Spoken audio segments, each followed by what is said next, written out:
Hello everyone, welcome to this video about how to play God Hand. Now I haven't done a video like this in a while, but I figured that since we're about to get a huge release of a mod for God Hand in the near future, I thought how about I make a video about how to play this game by going from the very basics to some advanced stuff that you can do, and I see many advanced players do as well, so that you all can get something out of this, and maybe you'll learn a few new tricks. So I'm gonna start from the very basics, from movement, dodging and stuff like that, and we're gonna go all the way up until like iframe extensions and some techniques to do crowd control. As you can see, we also have a button display input over here, so you can tell exactly what I'm doing all the time. And I need to actually lower the game volume because it's way too loud in my ears, so give me a second. Alright, so that should be a lot better. So, let's begin with the very most basic things in the game. Movement. So you move primarily with your left stick. If you push your left stick forward, you move forward. Push it a little bit and you walk. Back moves you backward. Left and right turns both you and the camera. Okay, so when these are known as tank controls. When people talk about God Hand and tank controls, this is the control scheme they mean. Forward, back, left and right turn both you and the camera. So this is a little awkward if you're not used to it, but you know, with time you'll get used to this control scheme. Other things you can do to move around are pressing the L1 button. This turns you 180 degrees. So if you want to just turn around, press it and you'll just do that. Very useful. Let's say you're moving around, you want to turn around, boom, that's it. Very easy. If you want to dash like I just did back there, you just double tap forward and you'll initiate the dash. You can dash as long as you want. You can run into walls, it doesn't matter. As you can see, I'm still running. You can steer a little bit if you move the stick. Don't mind about that L3 popping up. I just tend to press the stick hard sometimes. If you steer too much, however, you'll eventually come to a halt. Dashing is very important. You always want to keep moving in God Hand, especially when there's a lot of enemies surrounding you. You always want to keep repositioning yourself, trying to find the best position so you can fight them. Then, let's talk about the right stick. The right stick is meant for you to be able to dodge, because you have 3 different dodges you can do. But it also can be used for movement, so let's keep it at movement for now. If you press down on the right stick, you'll do a backflip. Now, this is a dodge that we'll talk about in a second, but it can also be used for movement because it allows you to move faster. You know, if you just hold back here, you'll go very slow, but if you want to go faster, just tap the right stick down. Obviously, you could just 180 degree and you know, do that. But if you just want to keep your orientation in that direction and you just want to move back, just backflip, it's the fastest way. Left and right on the right stick moves you sideways, which is very useful if you want to just move sideways by keeping the camera orientation. Let's say you want to peek around this corner. This is a perfect way to do that. Otherwise, if you just use the left stick, you would have to do this, then turn around, and that can leave you exposed to enemy attacks and whatnot. But if you just want to peek around, do that. And that's it for movement. So to reiterate, stick moves you around, back and the right stick you can use back, left and right to sidestep and backflip, double tap for dodge, L1 to turn around. This is the basic movement. There are some other things you can do with the roulette, but we'll talk about that later. Now let's talk about dodging. Dodging is extremely important in God Hand. You don't have a block, you only have dodges. As I said before, you have 3 dodges. You have the duck, the backflip, and the sidestep, left or right depending where you push the right stick.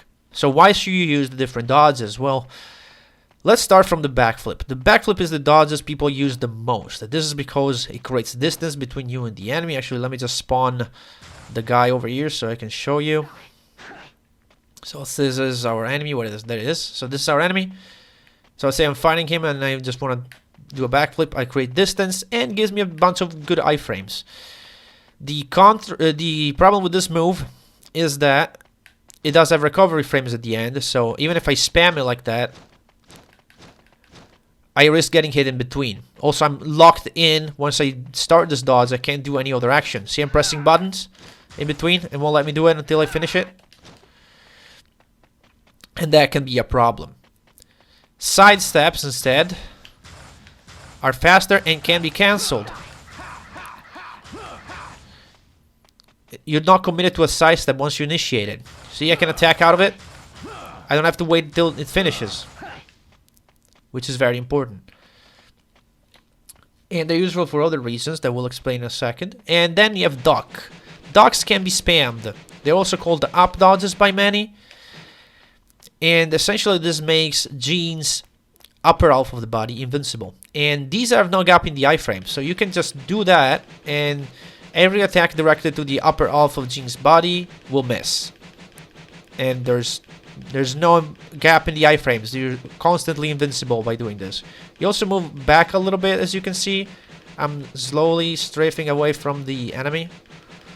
It is a side effect, but really doesn't matter that much right now. Usually if you're locked on to an enemy, this guy, obviously I'm not locked on it because it's not actually active, you will not actually move away that much. So, what moves can be dodged and with what dodge? Up dodge dodges master moves. This one I cannot up dodge. But let's say 80% of the moves in this game can be dodged by just pressing up. Just like that. So this is basically the dodge you want to use the most, because most of the time enemies are going to do moves that you can just up dodge like that. So when should you use backflips and sidestep? Obviously when enemies are doing moves that you cannot up dodge, like the grab that I did before. But there are other reasons why you should sidestep or backflip. Let me deactivate this enemy real quick so it doesn't bother me. So yeah, most enemies attack, just do that and you'll be fine. What attacks should you sidestep? Any vertical attacks, for example, like axe kicks, or you know, just attacks that come from above or below. Any vertical attacks cannot be up dodged because they will hit Jean's lower half. Also, any low attacks, slide kicks like this one, some enemies can do that, or low kicks. Those cannot be up dodged because they hit Jean's legs. Many projectiles can be up dodged, but some lower ones that travel around Jean's waist cannot. Think of Demon's Fireballs, some other projectiles that are just generally lower. Those cannot be up dodged. That's what sidestep comes into place. Any attack in those categories has to be sidestepped. Now, I'm just giving you a somewhat like a general idea on what can and cannot be sidestepped or rather up dodged. But you just have to play the game. You just have to play the game and you'll learn with experience what attacks can be up dodged, which ones cannot be up dodged. But that's the general idea. Projectiles, low kicks, and vertical attacks. You need to sidestep them. Certain attacks can only be backflipped. Think of spike demons when they just extend their spikes out. That one you cannot sidestep, you cannot up dodge, so the only way to dodge that is a backflip. Now the backflip is also useful in another situation, is because it gives you iframes almost instantaneously and for a good amount of time. So when in depth, if you're not sure what dodge you should use, just to try to time a backflip as you're about to get hit, and you usually get away with it unless the attack is a hitbox that lasts like forever. You should get away with it. So that is dodging. To recap, up dodge, most useful, dodges 80% of the attacks in the game. Attacks that cannot be up dodged, sidestep. Other attacks, backflip when in depth, backflip as you're about to get hit. You'll probably get away with it. Now, let's talk about the bottom bindings, because if you don't know, this game uses a custom system which allows you to rebind your face buttons to whatever you want. You have a square combo right here on the left, and you have 5 other moves you can set on the right. Now, what should you bind to each button? Well, it mostly depends on what you want to do. What's your fighting style? What's the feel you want to give to Jean? You may like some kicks more than punches. Some people like the drunken style. Some people like having moves with special properties. Obviously, everyone will be different. But I will give you pointers that will generally are accepted to make the game easier for people that have not played the game or just starting to get into it. And this is what I usually do anyway. So for your square combo, you want moves that are fast, that do a lot of damage, and possibly hit multiple times. And you just want punches. Usually you just want punches. And the reason you don't want kicks on your square combo is because most kicks in this game have special properties. They either launch the enemies, trip the enemies, or lift the enemies. They do all sort of different things. And you don't want that, for a reason we'll explain later. You want those moves instead on the other buttons on the right. So for example here, this is my end game combo. I have left jab, straight jab, 2 very fast moves, then you got stinging B, 3 hits, very fast, and match speed jab 2. 5 hits, another one very fast. And that's it. This is my square combo. Your square combo starts at 4 slots in the beginning of the game. You can upgrade it to 5 and 6. Although there is reasons to not use the 5th and 6th slot. You can use them, but as I'll explain later, you might just want to keep it at 4. Alright, another quick addendum, because I realized I never talked about it, is why you would want only 4 hits in your combo instead of 6. And the reason is DPS. So if you have 4 hits in your combo and your 4 strongest hits are there, you're going to cycle these 4 hits over and over and over, right? But if you had a 5th and a 6th one, they are necessarily weaker than your 4 strongest hits.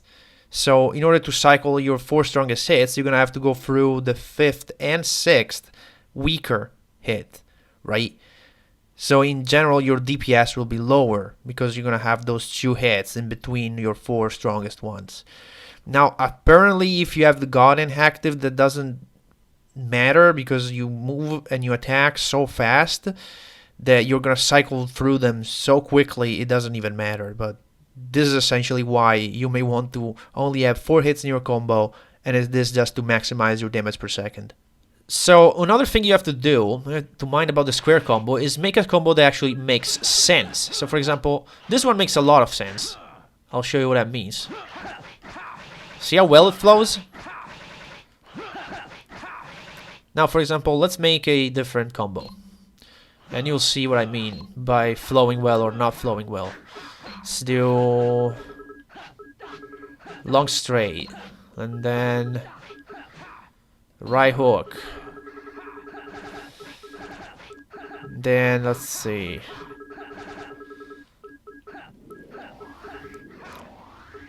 Elbow vortex. Left roundhouse. So yeah, this combo still sort of flows, but it's not as good as the previous one because it has a lot of pauses in between.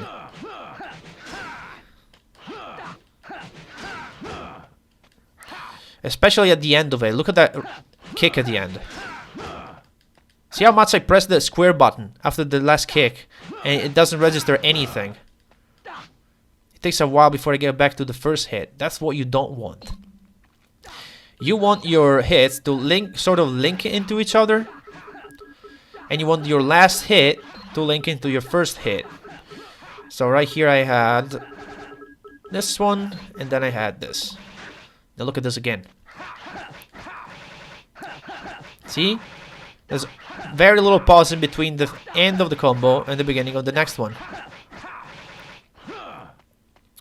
So that's the square combo. To recap, usually what people suggest are punches, fast punches, high damage, and multiple hits because that allows you to stun enemies faster. Now, what about the other ones? So the other ones, you want moves with special properties. Juggle, launchers, charge, and all sort of stuff. And that's my setup you see right there, which I usually have for most of the game. Actually, I usually don't have this. I have this one. Because it just does a little bit more damage. That's all. So, what moves I suggest on the right hand side? So on a priority list, you want a move that breaks guard, like this one. You have guard breaker, you have right eye knee, there are others too.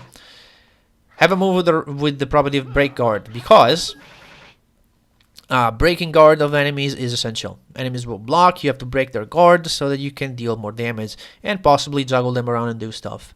So breaking guard, highest priority.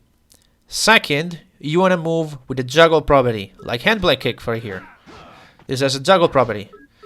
It helps because when you juggle enemies, you can throw them around and you do crowd control. So very useful to have a juggle move of any kind. Hand play kick is especially great, but we'll talk about it later. After a juggle move, you want a launch move. I also have charge punch, charge punch, by the way. This is also a juggle move.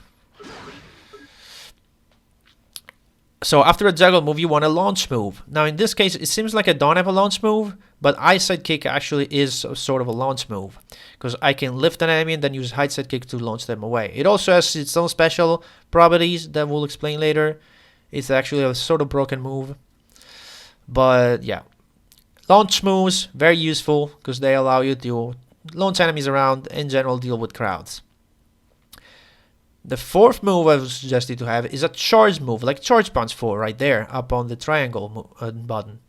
This is because charge moves are very powerful and they will allow us to do a trick later called iframe extension, which will allow us to be invincible for more time than the game should allow us to. And for the fifth one is the bottom one you see there, is yes, Man Kablaam. And this move is extremely useful, as we'll discuss it later, because it allows you to charge your God Hand faster. And if you have more God Hand, then you'll be invincible more sooner and more often, which will make the game easier. So where should you slot these moves, essentially? Because there are 5 slots. Are they any different? Well, yes, they are different, but it's mostly for your muscle memory. For example, I like having my guard break on X. And the reason why I want to do that is, it's hard to explain. I'll try to show it off with the camera. Let's see if I can turn this on and show it to you. So this is the gamepad, right? So square, I'm holding the gamepad like this most of the times, right? And this is square. It's hard to see because of the reflection, but this is square. And I usually just press square with the tip of my thumb. And X is down here, so if I have to do a guard break while I'm punching the enemy, I just do that, right? Let me actually go back so I can show you. Go back. So I'm punching the enemy like this, right? And then when I do a guard break, boom, I just use the middle of my thumb. Boom, boom, bam. Boom, boom, bam. Right? If I was on triangle, I would have to move my thumb over here in order to make it, right? So it's a little slower to go on triangle. By default, guard break is down square, so press down here and square at the same time. I find it a little finicky though, so that's why I keep it on X. It's just better in my opinion. And again, if you find that not very comfortable, put it on somewhere else. The important thing, one of the most important thing about these bindings, what do we have spinning breakfast here? Okay. The most important thing about these bindings is that once you decide that let's say you decide early on that your guard break will be on down triangle because you like it, keep it there, and you'll slowly build your muscle memory so that your brain will think, oh, I have to do a guard break, I have to press down triangle, right? The more you build your muscle memory, the better reflexes you'll have, which will make it easier to play.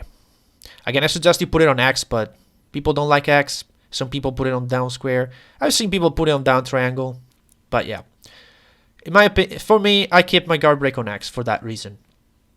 Then I keep my juggle on triangle and down triangle because I mentally assign my triangle button to juggle. And so when I want to juggle, I press triangle. Either triangle or down triangle, depending on which juggle I need, because they're a little different. Down square is my launcher, and down X, which is the one I lose the least, is yes, Man Kablaam. And that's it. It's mostly about muscle memory. Try it early on. Try and see which move you like best where, and once you decide, just keep it that way. Don't move your juggles to a different combo or button combo, whatever. Just, you know, decide where they're gonna go and keep them there. So we're talked about bottle bindings. Now, let's talk about the fixed moves.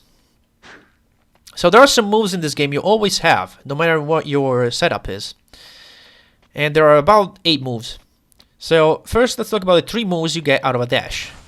There's one here, and one here. Wait, and this one. All right. So we have square, triangle, and X do different moves out of a dash. So square does this headbutt. This is useful because it has launch properties, and it mostly works against many enemies, although sometimes you'll end up behind them if they block. Then you have triangle. Triangle is this kick. This kick also has a launch property. And, I mean, it's possibly one of the best ways to engage enemies when you're running into them. Although sometimes they will evade it and counter. So you have to be prepared for that. And then we have the slide. This is also very good to engage enemies. Although sometimes they will jump and counterattack with a low kick. So you have to be ready to backflip away if they do. Apart from these moves, you have a basic sweep. This move right here. This move is extremely useful. You'll be using this all the time. This move is up dodge triangle. Learn it, learn it, learn it. The reason why it's so useful, I'll show it with summoning the enemy here. It's because you can use it to interrupt enemy combos. So let me show you. I'm gonna attack this enemy a little bit. Let's see if he does the attack I want. I'm gonna have to provoke him to do that. Or maybe... Let's see if I can get it. I want him to do the big combo. Oh well, anyway. Essentially, if an enemy is attacking you, you can just up dodge and counter with the sweep. Which helps you, because, you know, you'll sweep him on the ground. And then be able to do other stuff like stomping or juggling and stuff like that. The other moves. You have, with an enemy on the ground, up triangle does this. It's an X kick that does the little juggle move. This move can also be charged. Just like that. So it's a move with a charge property. After that move, if you press triangle again, you do this little kick. That lifts enemy further. And this is very useful, because then you can use it to go into other moves. Well, for example, you could just launch the enemy away, like so, if I can do it. Like that. But you can also link into the 2 other fixed moves. Once you have an enemy above Gene's head, down triangle, if I can do it, if he doesn't jump out of my combo. Down triangle does the Shoryuken, which you can use to juggle enemies further.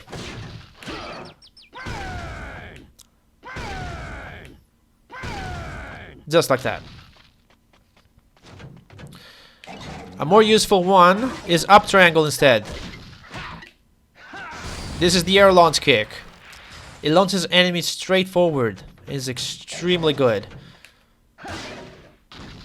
You just need an enemy above Gene's head. Stop, please. Let me demonstrate that. There we go. So yeah, once an enemy above Gene's head, down triangle, up triangle. 2 very useful moves you'll use over and over and over. So now that we have this enemy here, let's talk about the basic combat flow. There are 2 combat flows in this game, essentially. There's 1v1 and there's 1 versus many. In 1 versus many, you'll be implying strategies like this to crowd control as much as possible. Use your juggles and launchers to essentially try to fight the least amount of enemies at the same time. When you have 1v1, however, this is the basic combat flow. You will attack with your square combo to try to reduce the enemy's HP. When an enemy blocks, you want to break their guard. Use your guard break. See if I can do it. There it is. And then attack him some more. When you break the guard of an enemy, you'll be doing double damage for a little bit. They also be more vulnerable to juggles and launchers. Let me show you why. Look at this move right here. That didn't do anything. He dodged it. See that one? That kick didn't do anything. It just stunned him a little bit. It got that little heart animation. See? But it didn't really do much. This juggle didn't do much. He only juggled him a little bit. Now let's break the guard of this enemy.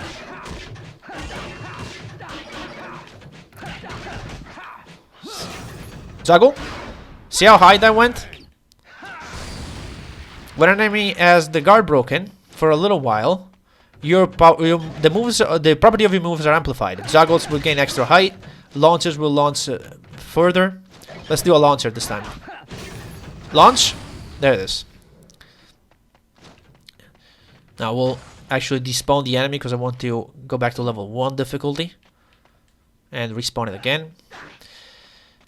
So yeah, this is gonna be your basic combat flow. Attack with square, break guard, attack some more. Once the enemy is stunned like that, and you get your circle prompt, you can either use your circle prompt to do massive damage. In this case it's suplex, sometimes it's pummel, sometimes it's spanking, or other abilities depending on the enemy you're facing. Circle prompts make you invincible except for stomp, right there. Stomp does not make you invincible while you do it. The other ones do. Oh man, I cannot stomp this guy at all. There we go. But all the others, suplex, pummel especially, and spanking, will make you invincible during it. So they're very good. Another thing you can do when an enemy is stunned, just like when you break their guard, they're vulnerable to all kinds of juggles and launchers. Just like that. Just like when you break the guard, right? So that's your combat flow, and you essentially repeat this process until the enemy dies.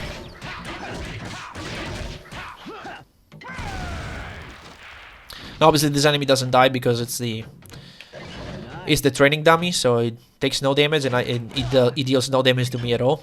So, but yeah, you essentially do that until the enemy is gone, and then you move on to the next one. That's all you gotta do for the basic combat. So about stunning enemies. All enemies have a hidden stun meter that fills when you hit them. Every hit fills their stun meter. There are some moves that stun enemies faster. For example, reverse sweep tends to stun enemies a little faster. Any moves that hit multiple times stuns faster. Like this move right here at the end of my combo. Let me show that again so that I can show you this one right here. 5 hits. 5 hits in quick succession. That builds the stun meter a lot faster. If you leave an enemy away for too long, the stun eventually wears off. So, let's see. I'm gonna stun this enemy as fast as I can.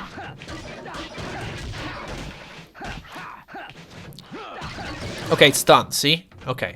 So I stunned it. Now when I wait until, well, I'm gonna do that. So the stun wears off.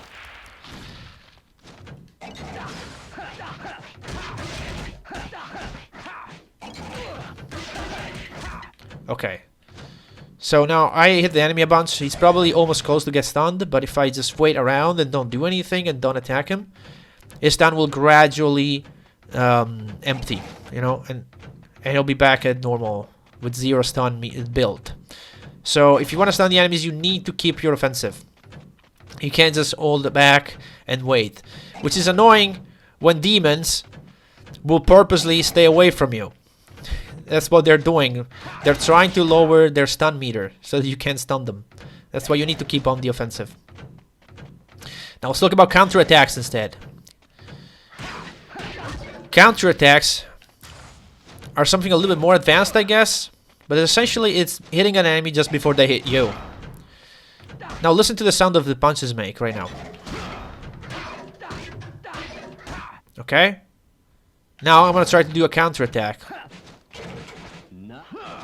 Let's see if I can get the right... Well, actually, let's do the kick. Listen to the sound it makes. Now I'm gonna do a counter attack with a kick. If I can get this guy to do a certain thing. Let's see if I can... He's probably gonna do it now. See that? That is a counter attack. So the enemy was in the middle of his combo. And then I countered him. And my kick, just like when an enemy stunned, sent him away instead of just hitting him like that. That's a counter attack. Look at this. Let's see. See if I can do this. 1, 2, 3, 4. Boom. See, normally this move would just juggle the enemy a little bit, but because I did a counter attack and I hit him just before he hit me, in the middle of his combo, then I was able to counter attack. And when you do a counter attack or a counter hit, not only you deal double damage, but just like when they are in a stun state, your moves probabilities are amplified. Your juggles will get extra height, your launches will launch further and stuff like that. That one I failed. There it is. So how do you do a counter attack? Well, you need to just learn enemy by enemy.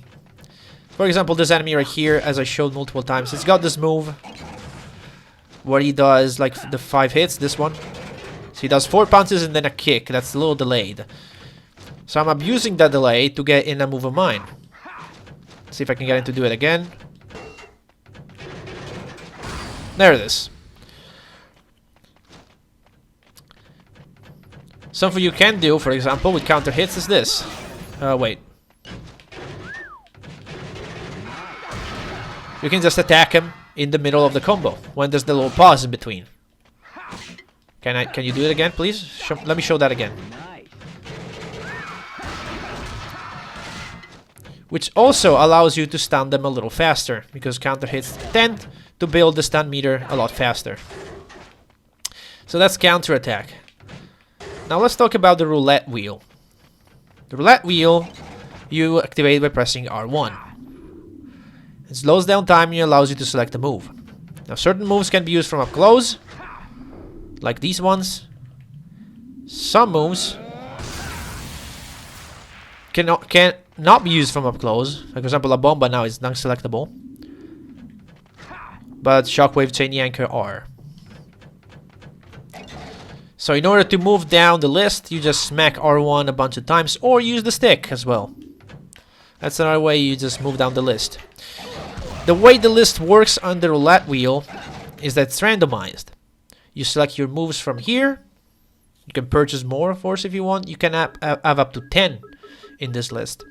The way the game presents them to you is it always presents the ones that cost 1 orb, the yellow ones first, in a random order. Then it presents all the ones with 2 orbs, the purple ones, blue ones, in a random order, and then all the ones that use 3 orbs in random order. So as you can see, I'll show you again. There it is. I get all the yellow, then all the blues, and I have no red ones, so it doesn't show me any reds. These moves are very useful. They have all sort of properties. You have, I don't know why I have divine shield there, which I usually don't have. Let me just take that out. Why do I have divine smash too? Give me typhoon kick. No, typhoon kick. Thank you. So roulette moves have all sort of different properties. Some will just do damage, some will launch, some will juggle. Like La Bomba, for example, will lift enemies and deal damage. There are some utility ones, like for example Zen Revival, which heals. And they have all sort of different cool things you can do with them. They cost spheres, and I'll tell you how to get spheres later. One most important property about the roulette though, if you have at least one orb, you can open it at any time. Now look at that. It spins you toward the enemy the game thinks you're locked onto. In this case, it's only one enemy. It gets a little janky sometimes when there's multiple enemies. But look at that, it's very useful. If you just want to face an enemy, you could just turn with L1. But another quick way to turn around the enemy and lock onto the enemies. Open the roulette and close it. Obviously, you can only do it when you have at least one sphere, because otherwise you can't even open it. You can also see what enemies you're locked onto, because they will blink. See how it's blinking a little bit? That's because I'm locked onto it. So you will know which enemies you will be affecting, because they'll be blinking. So very important, if you just want to turn around quickly, do that. You can just press R1, then triangle, and close the roulette. It's also a interesting way to, you know, just make sure you're facing an enemy, and you're facing the general direction of the enemy. If you just wanted to do some launchers, or maybe you want to launch an item, you have a weapon in your hand, you want to make sure you'll be hitting them, lock on, and then you'll be able, and you throw the weapon in your hands.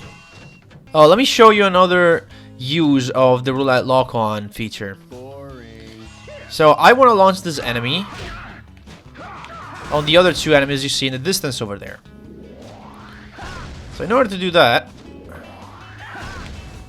I'm gonna empty his health bar, possibly with a juggle at the end of it. Okay, so now he's a corpse, and I can juggle it around all I want until it finishes the death animation. So what I can do, if I juggle it high enough, I can use air launch kick.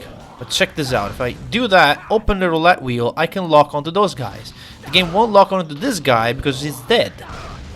So if I lock on and then spam up triangle, I'll be able to launch it. Look at this. Okay, let's say I'm facing this direction, right? And there it is. Boom. And you're almost guaranteed to hit whatever you're trying to hit with the lock on. So yeah, very useful technique. Use your lock on a dead corpse. The roulette lock on a dead corpse to lock on to the nearest enemy. So very useful. And now let's talk about the God Hand. Now the God Hand is the R2 button.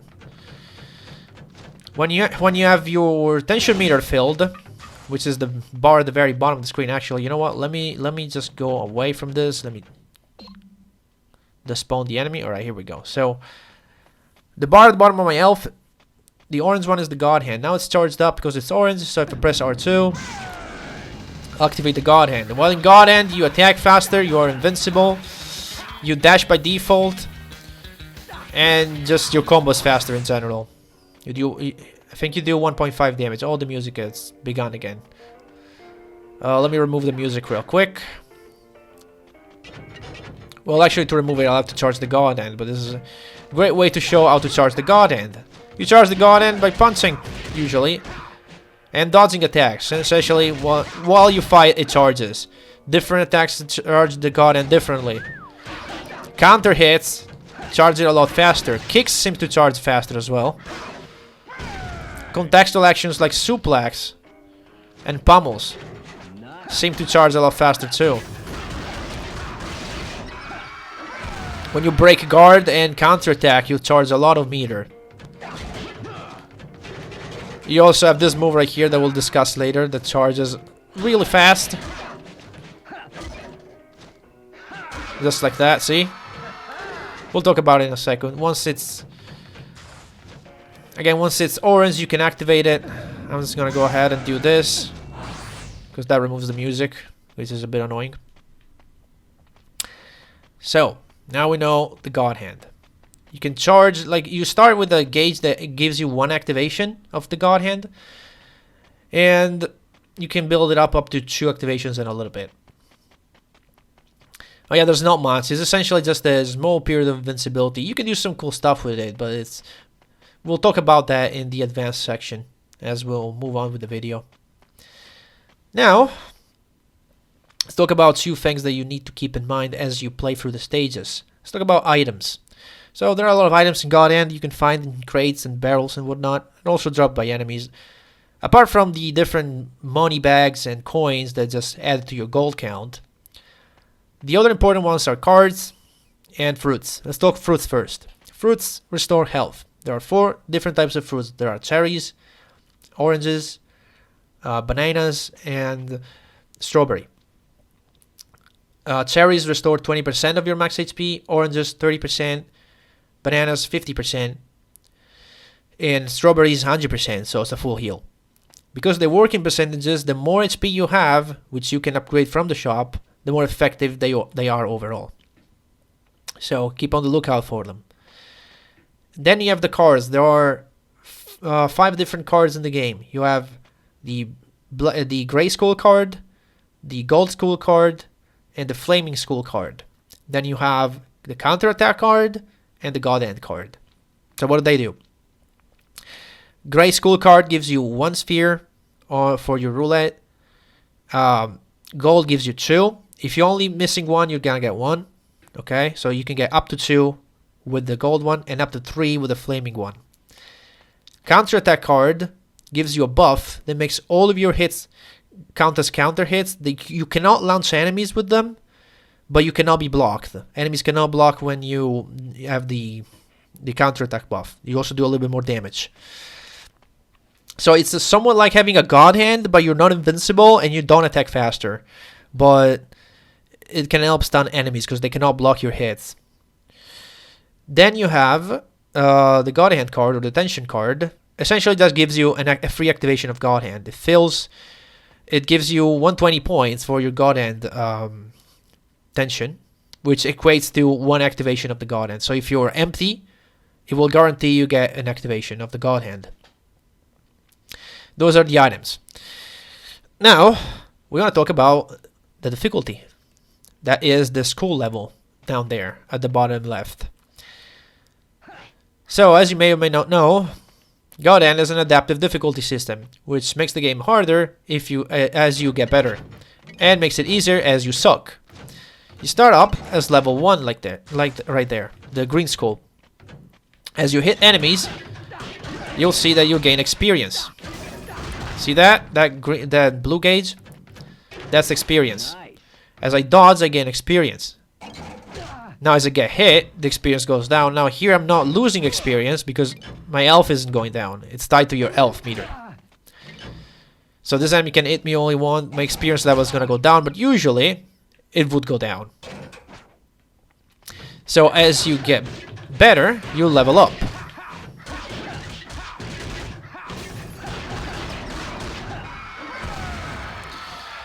There are 4 levels in total. You have 1, 2, 3, and die. And enemies will become more and more aggressive the higher the level goes. Now there's a big difference between the first 3 levels and die. So let's talk about the levels do. So on level 1, enemies are less aggressive, they block less often, and they usually attack you 1 at a time. Enemies do also 60% less damage than normal. On level 2, enemies will start attacking you 2 at a time. They'll start countering more often. They'll start, jumping your sweeps maybe. Up dodging your guard breaks or your juggles. And stuff like that. They don't do it that often, but sometimes it happens. On level 1 it's almost never. On level 2 they start doing it every now and then. Also, enemies do 80% on normal damage, so they do a little bit more than level 1. On level 3 instead, I'm just gonna get a level 3 real quick here.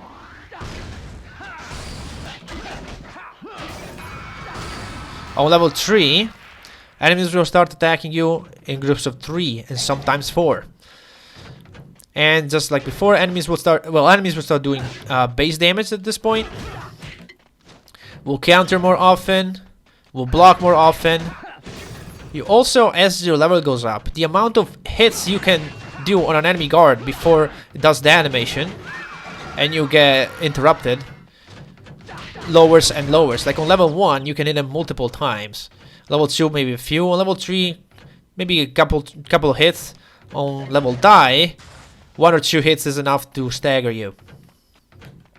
So you need to be on point.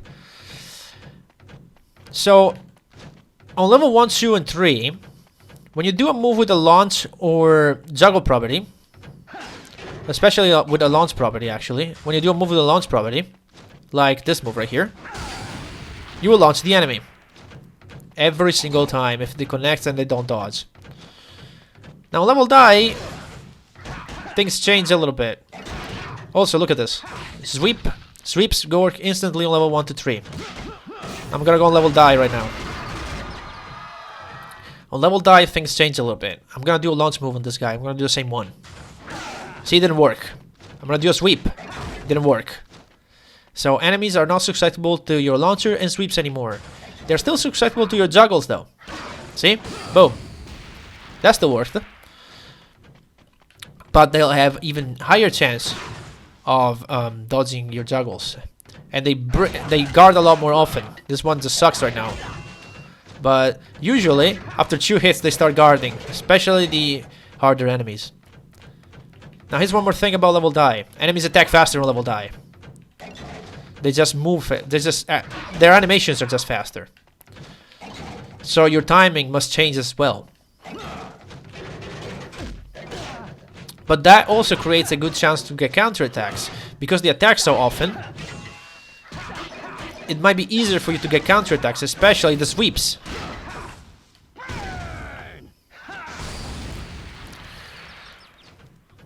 And of course, when they're stunned, everything works just like in the other levels.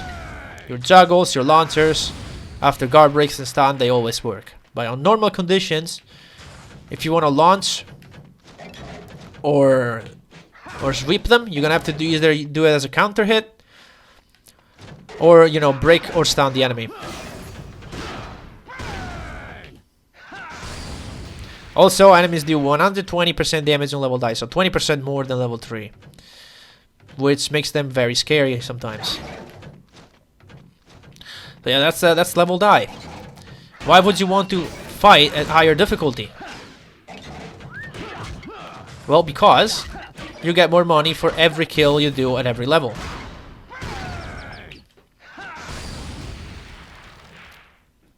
In the start screen, you can see here, at this point of the game, which I'm kind of halfway through, I've done 1 kill at level 1, 1 kill at level 2, 4 kills at level 3, 1 at level die. And so at the end of every stage, you'll get money, depending on how many kills you've done at each level. A kill in level 1, I think is 100 G gold, and level 2 is 150, level 3 is 200, level die is 300. So yeah, the better you play, the more rewards you'll get. And since you'll get more gold, that means you'll get access to moves a lot earlier. Those are, in a nutshell, the difficulty levels. Now, one more topic real quick before we start talking about some advanced stuff. The taunt, because I haven't talked about the taunt yet. L2 taunts the enemy, which makes them pissed. It doesn't really change their moveset, but this is a great tool to pull them out of groups. Because you can, let's say there's a group of enemy, and I taunt this one enemy, will come after me. Now when you taunt, a few things happen. You charge God Hand, and your experience level goes up. See, I'm on level 2 right now, I haven't hit this enemy yet.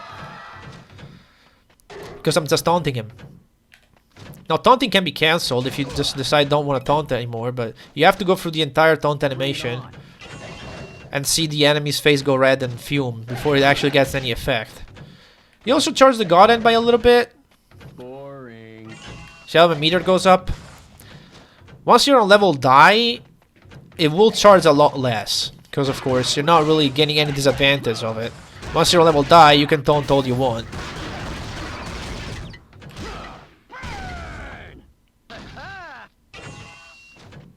Oh yeah, that's taunting. Very useful to pull enemies out of crowds and just charge your God Hand meter.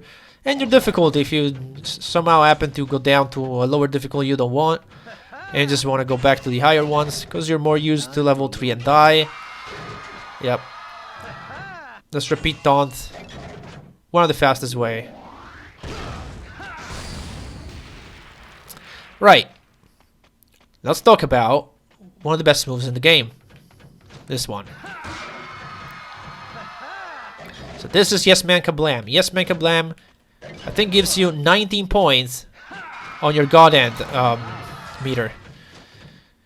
What does 19 points mean? Well, you need 120 for an activation. So that's quite a bit. Also, some enemies seem to give more than others. Don't know why that is. It also has a guard break property, although you almost never will be able to break an enemy guard with it because it's so slow. Also, he's got an awful recovery animation because once you hit, Jin does the little taunt. Let's see if I can show it. This enemy is way too aggressive right now.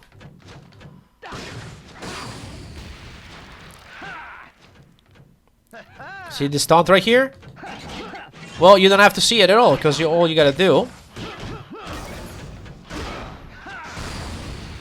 when you do it, just up dodge at the end of it or sidestep, and you don't have to see it. So if you want to charge a lot of God Hand, once you stun an enemy, is what you do.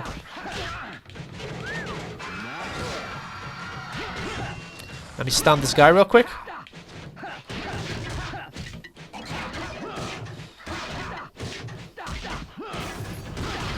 So it's stunned. I'm gonna do 1, 2, 3. So you can get 3 yes Man Kablaam when you stun an enemy. Or better yet, if you're looking to do more damage, you can get 1, you can get 2, and then you get your circle prompt. So in general, yes Man Kablaam, one of the most useful moves in the game, especially when combined with a certain roulette move.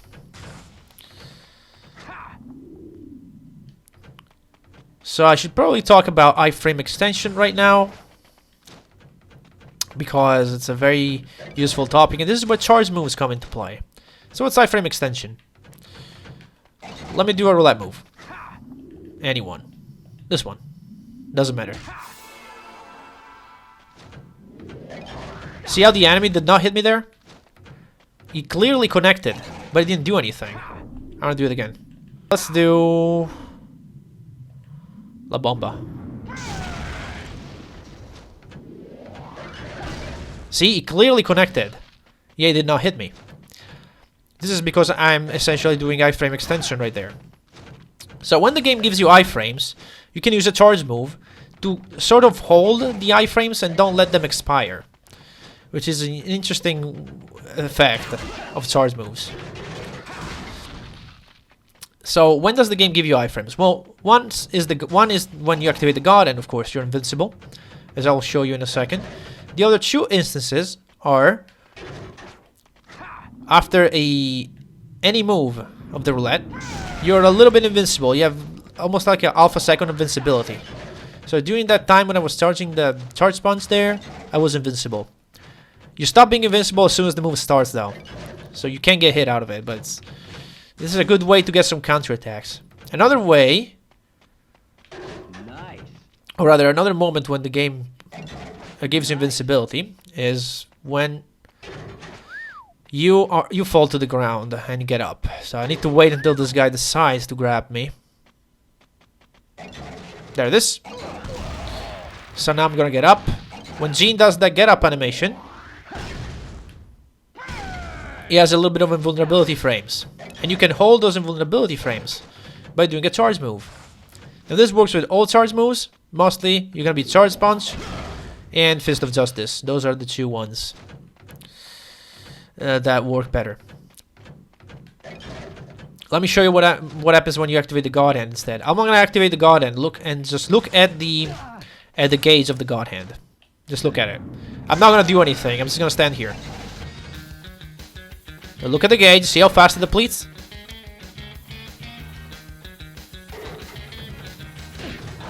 Right. Now, that also reactivated the music. I'm gonna activate it again and use charge moves.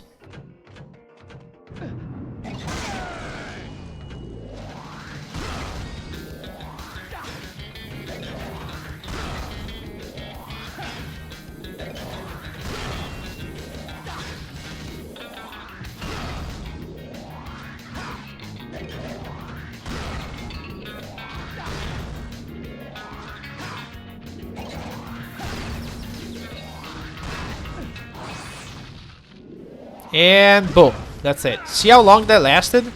That lasted like a very long time. Because the iframes aren't actually going down when I'm in God Hand mode. Well, I'm charging actually. Yeah, very important. Also, when you when God Hand finishes, you have another almost a second of invulnerability. It's another moment when you can just charge a move and be invulnerable. And I'm gonna show you another thing you can do with that. Now, I just juggled that guy.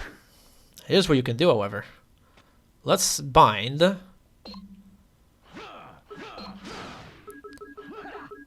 Launch. No, it's charge.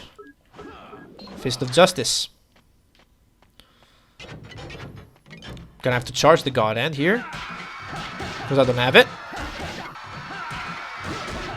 Okay, now watch this. First of all, I'm gonna... Let's pull him toward the wall, so I can do this thing. Okay, so I'm gonna wait until his stun wears off, because otherwise it wouldn't be fair. Watch this.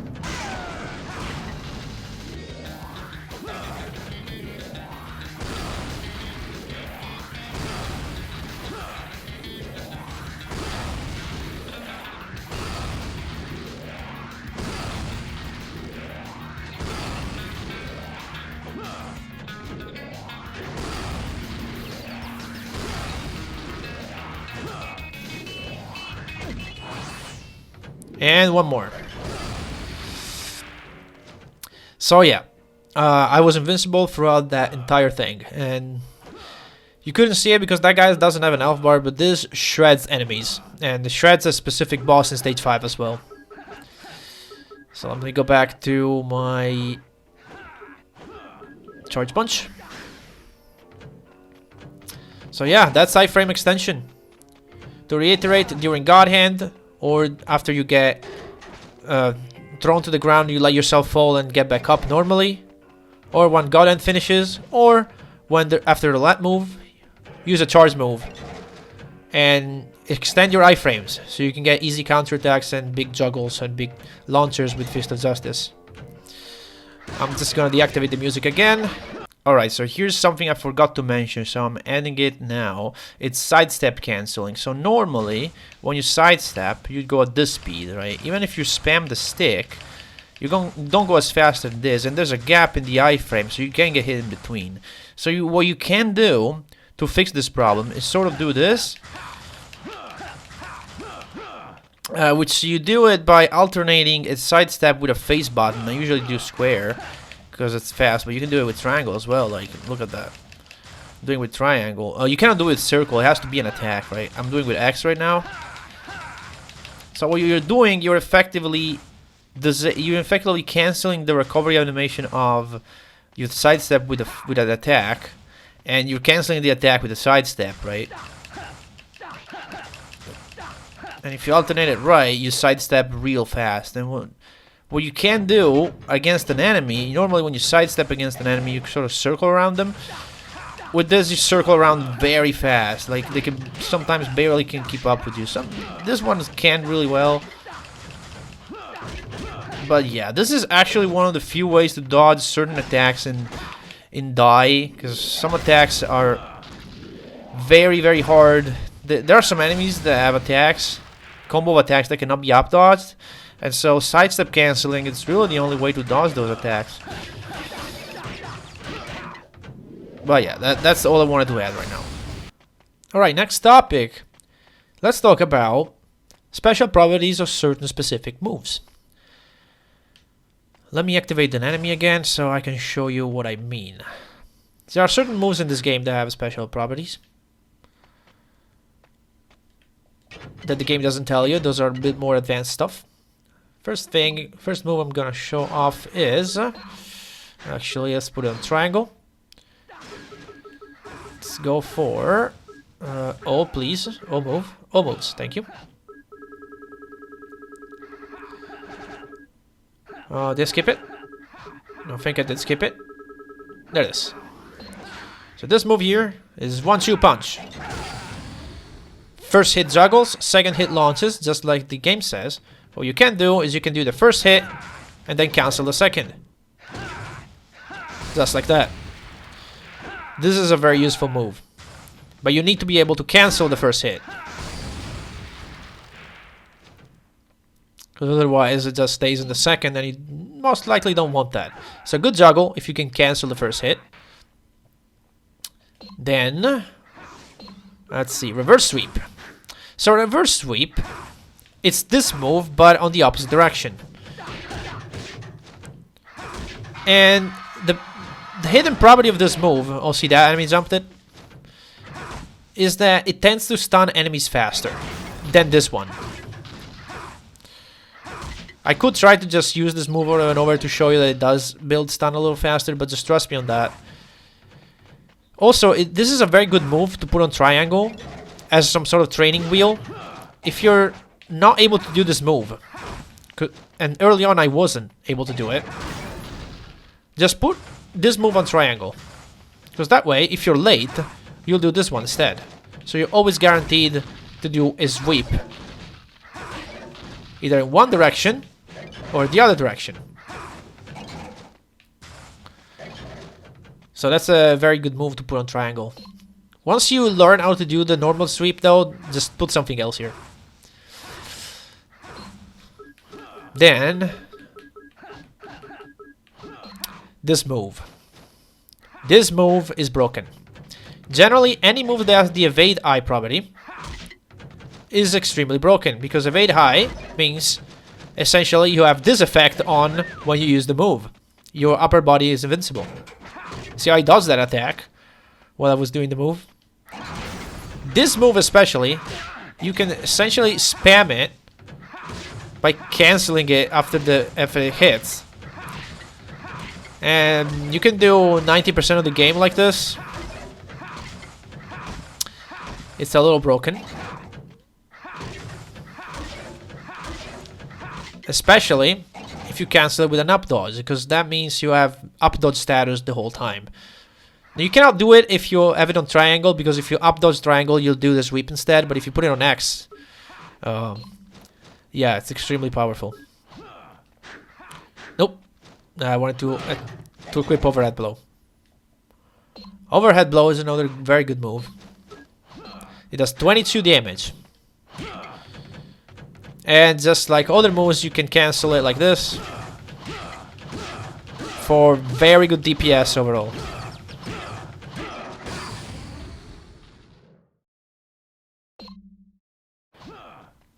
Now we have Drunken Fall. Another broken move. There's another VI move. And you can get some easy counterattacks and launchers, because you just let the enemy attack you and then use it. Now, I'm launching this guy because I'm level 2. So I'll be launching even if he's not doing anything. But on level die, you can get some easy launchers like that. You also have upper body invulnerability almost the whole time, up until Jean gets up. So right here I lose it, but... yeah, if you have just a group of enemy in front of you, they're just attacking you, you just essentially let yourself fall like that, and they'll get hit and probably launch away, even on level die. Very useful launcher. Then we have Endplant Kick, which I already have. This is probably one of the most broken moves in the game. It doesn't say that it has evade high, but it might as well have it. This thing has essentially the evade high property.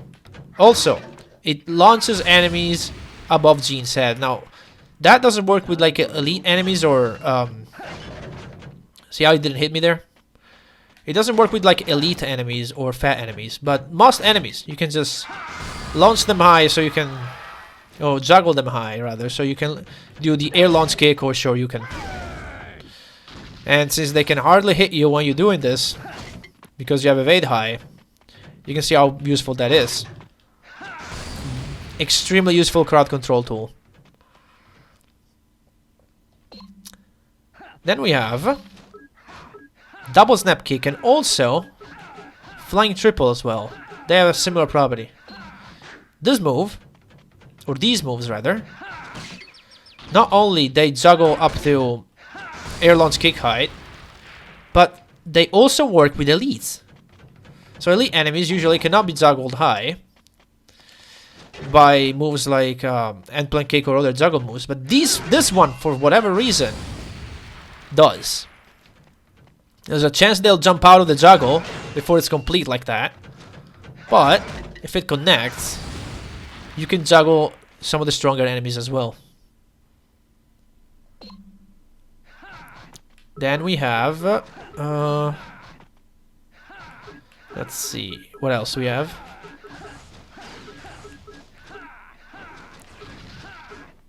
Step back kick. So step back kick is an interesting move. It's a launcher. And see, Jeans does a little step back when he does it. Boom. So this is a way to, like, you can get a dodge in your moveset. Also. Yep, you can do some stuff like that.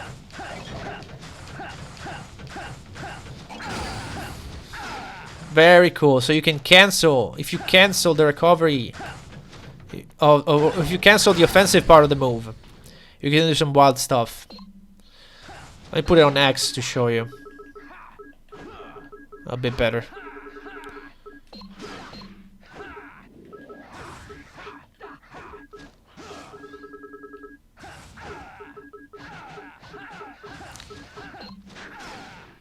Check this out.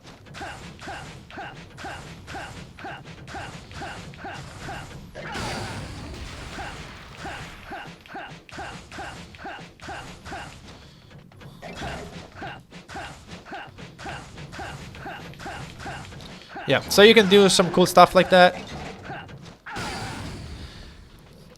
It's interesting. Some people use it for styling, but it's something you can do. You're not invincible with during the step back, but you know, it's something. Then we have, let's see, a barrel roll kick somewhere. Yep. So barrel roll kick is low as molasses. It's one of the first moves you get in the game. However, even on level die, this move Time for a little fun. is so powerful that somehow we can launch enemies away. Boring. See that? Normally launch moves don't work on level die. This one does. So it's got some niche uses. Also, when you're lying on the ground like that, you have evade eye for a little bit, but not for a long.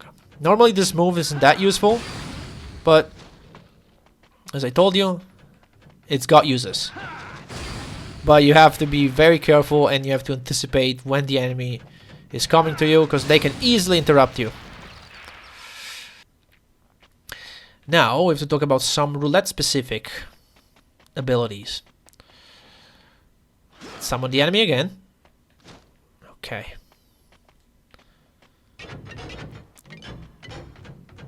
So, La Bomba. Normally, this just lifts the enemy up and then it falls down, then it ends, right? Now, there's a hidden property of this move. You can cancel the very end of the animation of it, see? So how does that help? It helps because if you're fast enough, you can catch the enemy as it falls down with an air launch kick or a shoryuken, depending what you want to do. So very good. Another very good move is Zen Revival. Some people don't like it. Other than giving me some iframe extension at the end. Zen Revival uses 2 orbs. Now I'm not using them because this is training mode. And gives you the effect of an orange. Essentially 30% of your health. The reason why it's useful because sometimes during stages, because most drops are random, you may get a lot more orbs than you get health. So if you just see a lot of orbs and you're already full, you can just, use 2 orbs and get health. And then pick up the orbs that you find around. So it's a nice way to do that. Bullbuster now. Bullbuster is it's an easy stun. It's an instant stun on everything that is a male enemy. Doesn't work on females. But also is a good crowd control tool. Just look at this. Look how much the enemy stays in this unique state, in which he cannot do anything. Takes 7 years for him to get out of this. And now it's done. So yeah, say you have a few enemies around you. You Bullbuster one. It stays stunned and you can, fight other enemies. So yeah, interesting crowd control tool. Now, there are certain moves like Dragon Kick, 100 Fist, and Home Run God that launches enemies into the stratosphere. Now, if you kill an enemy like that, obviously I can't kill this guy, but if you kill an enemy with those moves, those enemies will not spawn demons if they happen to be spawning demons. I should have to talk about demons. I haven't talked about demons yet. Another one is Daisy Cutter. Daisy Cutter does this. Now, what can you do with that? Here's what you can do with it. Daisy Cutter. Hold back on the left stick. Do a few steps back and a backflip. And then you're perfectly set up for an air launch kick. So very useful. Unfortunately, you have to do it from up close, which is annoying, but... So let's do it again. A few steps back. And a backflip.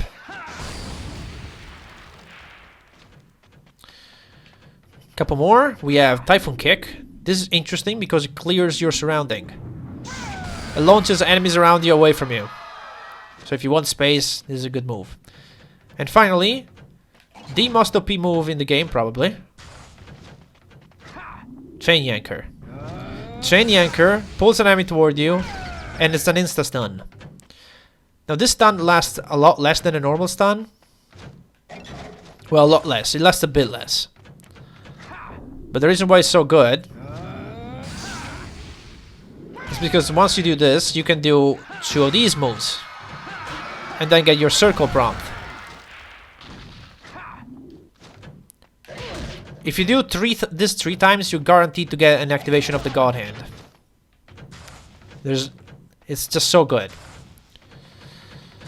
And it works on pretty much anything but the final boss, because, well, the final boss is just immune to Chain Yanker. Okay, so one more thing I actually forgot to talk about it, and I'm adding it now, is a trick. I don't know how I didn't talk about that. It's the outside kick spam. So outside kick is this move right here, which you can cancel by doing an up dodge. What you can do with it, once you stun an enemy against the wall, if you time it right, you can do this.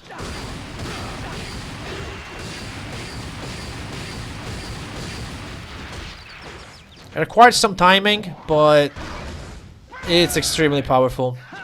You can shred enemy elf bars and even some bosses with this trick. Ah, see, that one I missed it. Let's see if I can do it again.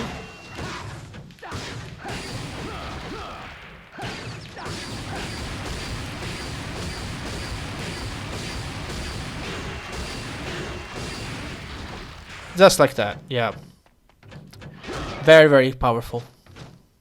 Okay, so one more thing, and this is a very technical one, is what I dubbed air launch kick gamble.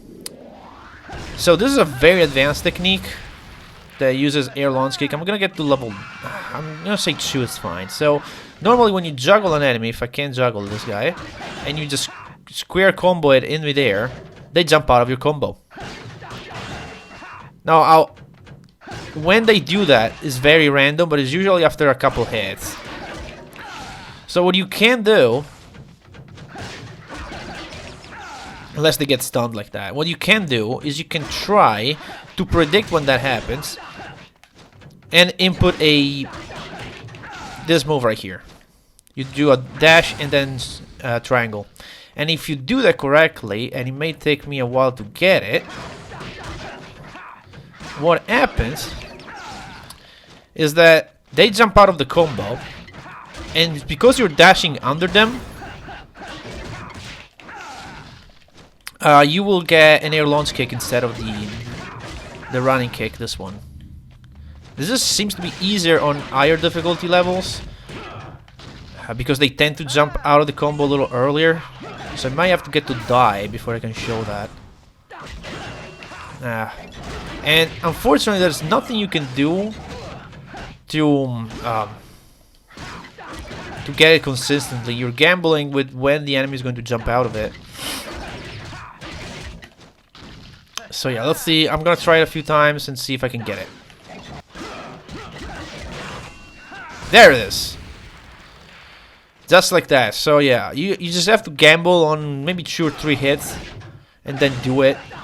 Sometimes they even just jump out like that. And that one I missed it. Let's see if I can get it one more time. A little fun. There it is. There it is again.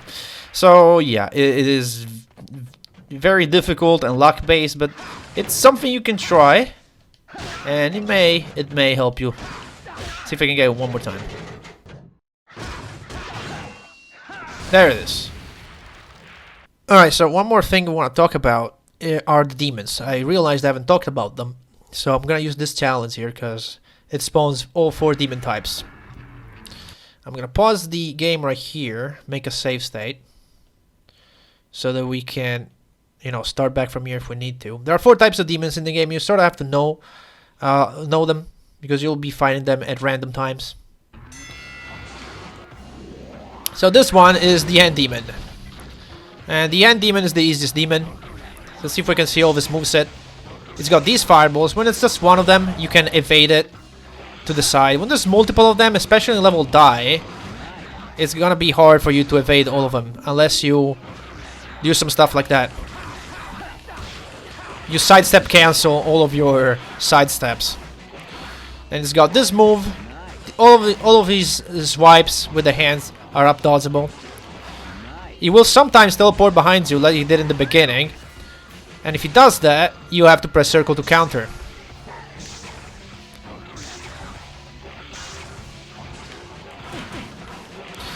This combo can also be swiped pretty easily. Other than that, it really doesn't have much up his sleeve.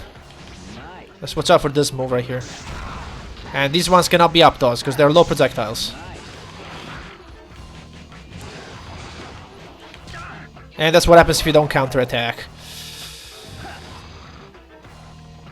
We're gonna load again. We're gonna fight him again like that. See, countered.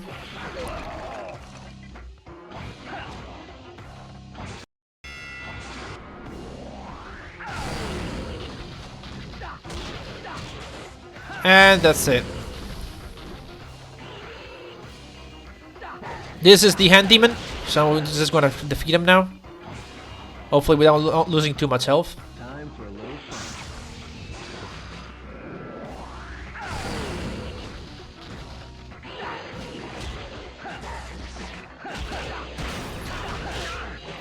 Sweep. Nice.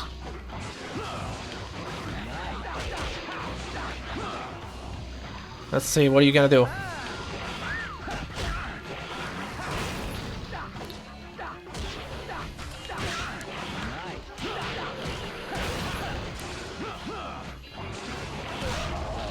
Okay, we're good. We're good. Still have a lot of HP.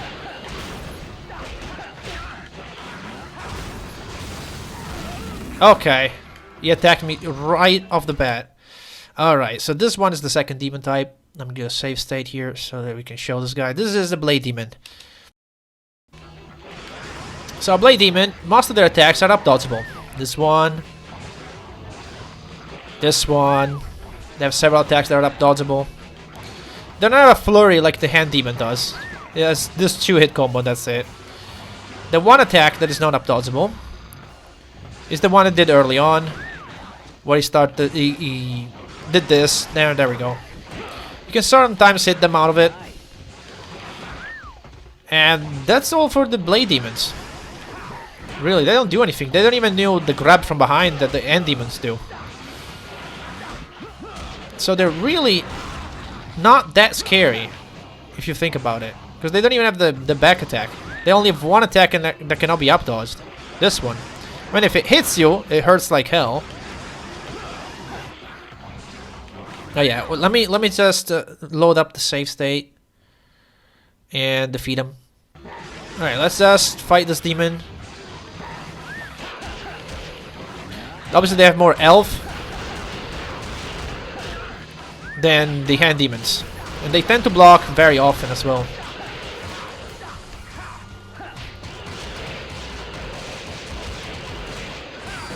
Oh yeah, one thing I did not mention during the tutorial. When you do the pummel actions, you can mash multiple buttons as well. Yeah, this is a little stupid though. Okay, do it. Okay. I'm gonna go back because that guy attacked me right off the bat. I'm gonna defeat the Blade Demon again. Okay, so this is the third type of demon. This is a Spike Demon. Spike Demon combines the two moveset we've seen. Yeah, that took away all my health. It's much stronger. It's probably one of the scariest one. It's got the teleport behind you move. Most annoying thing about the Spike Demon is that when you attacking him, you have to backflip most of the times. Because when he extends his spikes, see? I can't up dodge that. That attack is so annoying. He's got this attack from the Blade Demon, and he's got projectiles from the Hand Demon. And the spikes again is the most annoying attack, for sure. And he's got this attack as well. That attack is not too scary, but because he can do the spike attack, you'll almost always be backflipping it. Like that.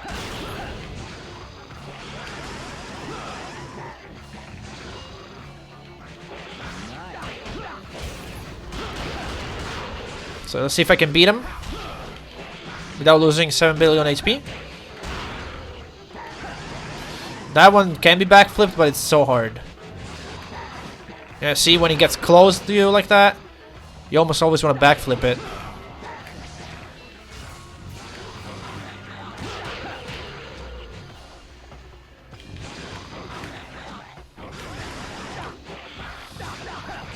Ooh, I can't see it right now. See what he does.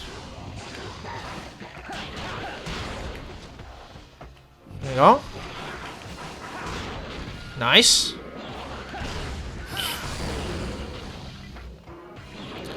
You have so much health, sir.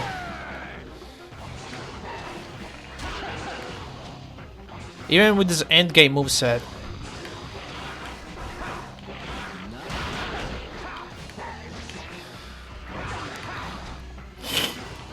Ooh, wow.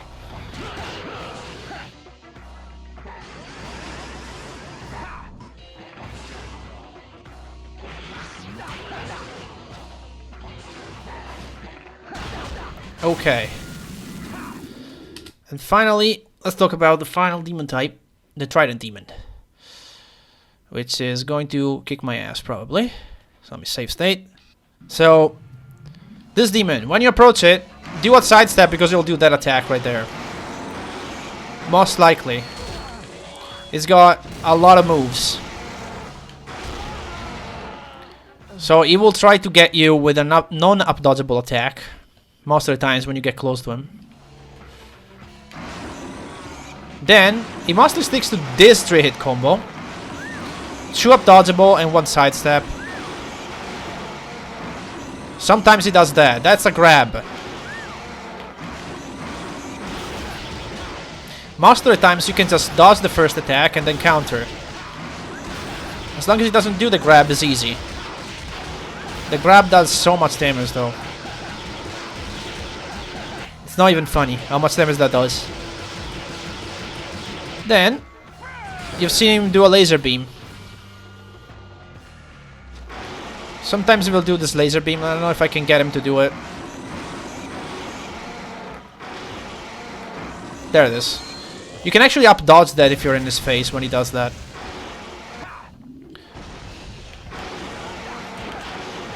Now let's see if I can get him to go to phase 2. If he drops the Trident, he goes to phase 2. And that only happens after a stun.